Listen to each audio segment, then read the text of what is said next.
Carpe diem.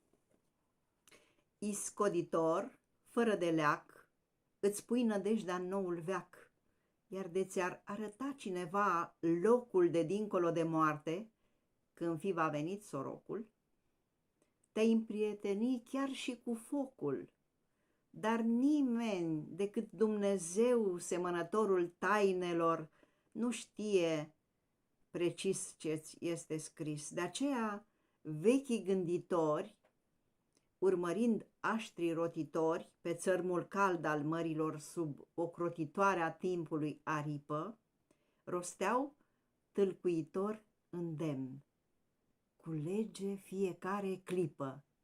Carpe diem. Dilemă.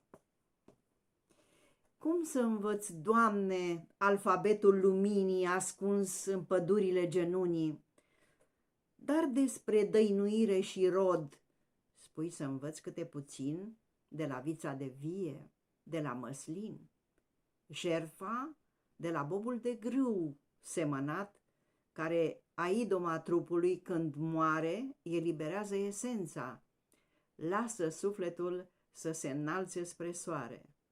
Răbdarea de la piatra de râu, ascultarea de la sămânța de floare care, aruncată de vânt subtil pe pământul reavăn, fertil, fără ca cineva să-l are, încolțește, dăruiește energia ei adunată din lumină pentru a crește viitoarea tulpină.